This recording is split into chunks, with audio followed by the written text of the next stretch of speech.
What's up? What's happening, folks? Welcome back to the channel, Sports, Life, and Politics TV. I'm Samuel Koppel, and I'm in for the sports news. And this past weekend, there was a mega battle right here in Las Vegas. Rayn Garcia versus Tank Davis. Now, in boxing, we have not been getting the biggest fights that we want. There have been great fights, but very rarely are we getting the fights we actually want to see. Now, was Sports, Life, and Politics TV at this fight? You goddamn skippy, I was at this fight.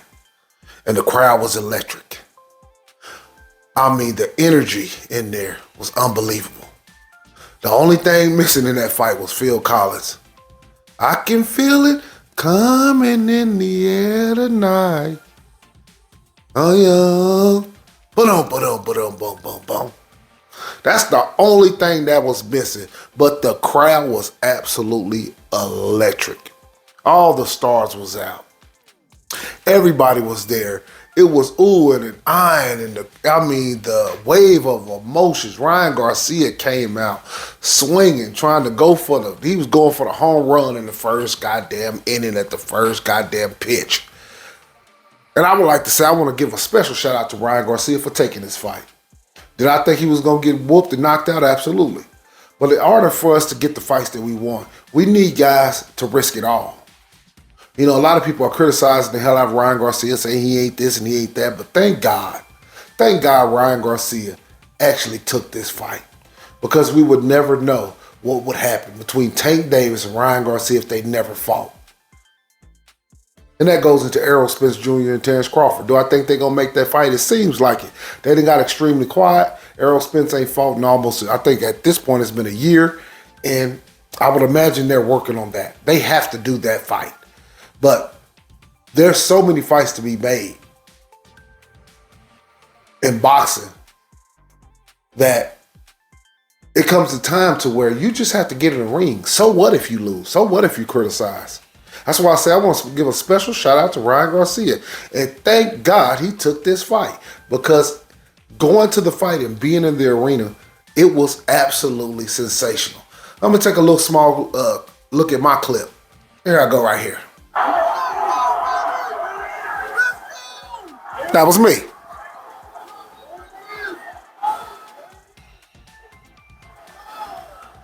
And that was right after the knockdown.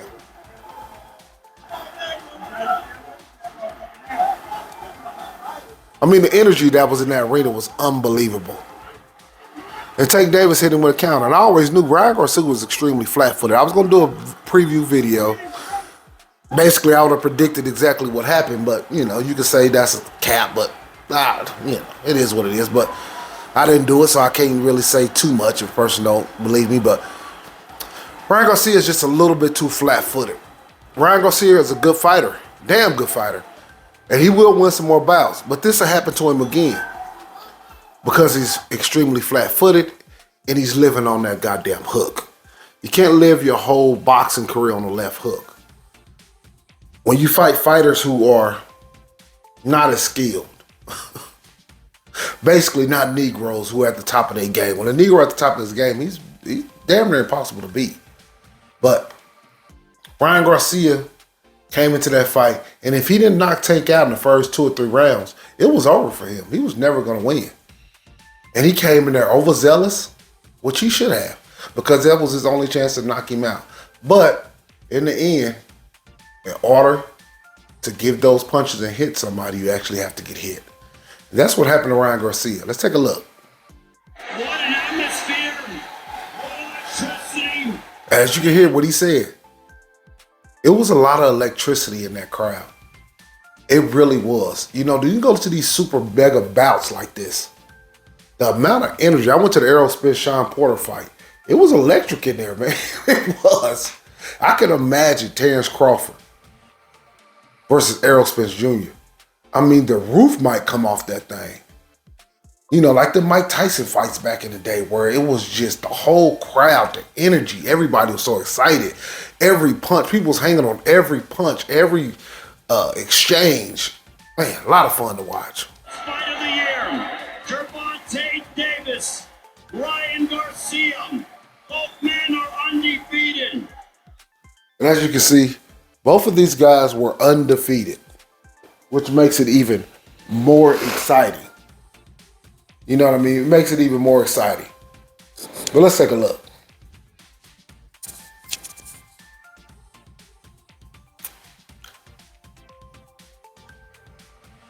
And Ryan Garcia was trying to get it early. But you can see right there, Tank basically hit him with the same punch he hit Rolly Romero with. You can't be overzealous against somebody that small, that powerful on the inside. All he did was duck one punch and countered you and dropped you. And after that, in the whole arena, everybody knew the whole fight changed after that. Ryan Garcia was nowhere near as aggressive after that punch. He was nowhere near as aggressive after that punch.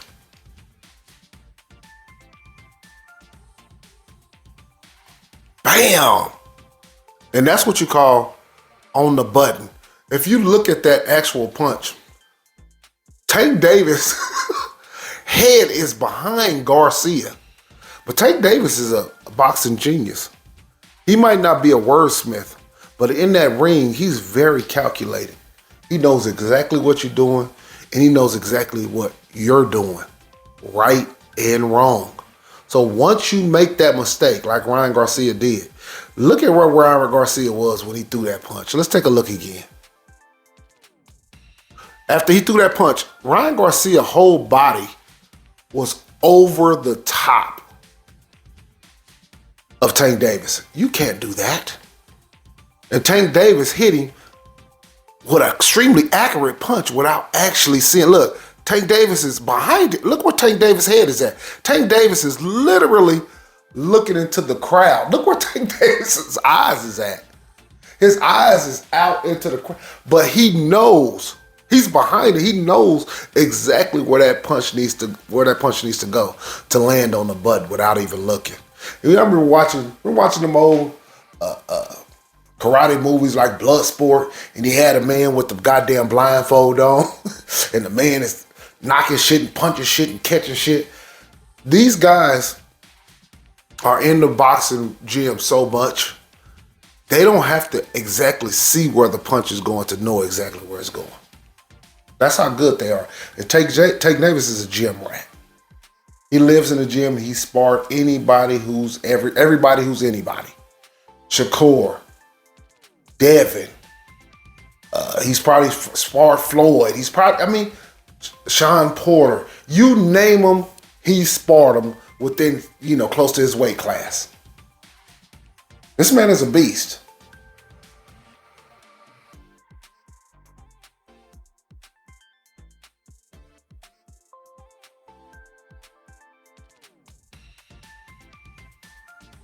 And as you can see, Tank Davis is probing. Once Tank Davis get the probing, let me tell you this, being at the fight, after the fifth round, during the fifth round, Tank Davis kept moving away from the left hook, moving away from the hook, moving away from the hook, moving away from the hook. But then, somewhere in the middle of the fifth round, I'm watching the fight, he stopped moving away from the left hook.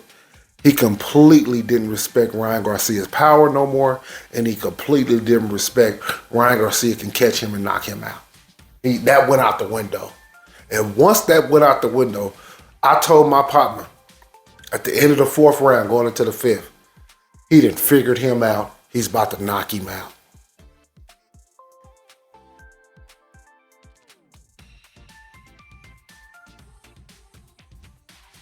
As you can see, a lot of people talk about the weight draining and this, that, and the third.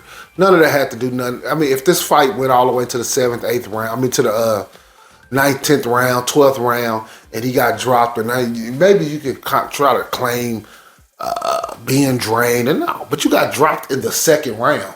Then you got dropped again in the 7th round. So you just didn't have it.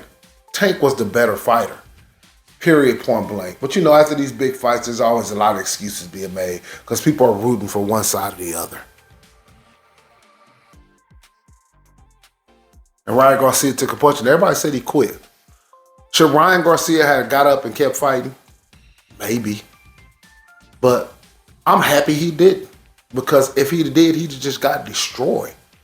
And, I don't want to see his career completely thrown out the window. He still can make some good fights. And I like boxing, so I want to see him fight some more good fights. There was no need for him to get up after getting that liver punch that was debilitating. Now in the old school, you say get up, but I seen Roberto Duran say no mas. Sometimes you know it's over, man. And I think it's smarter to move on to the next fight than sit there and get the dog shit beat out of you at this point. It makes no sense. Boxers die in the ring all the time. It makes no sense. So should he have stayed in there and died and been a warrior? He wasn't beating Tank Davis. That was out. So instead of him getting there, getting embarrassed, he was bleeding out the nose. His liver is shivered. Yeah, he just shivered his liver. Yeah, his nose is bleeding. He'd already been dropped. So this is the second time he's been dropped. I mean, people be asking for a lot, but you ain't never been hit in the liver by Tank Davis.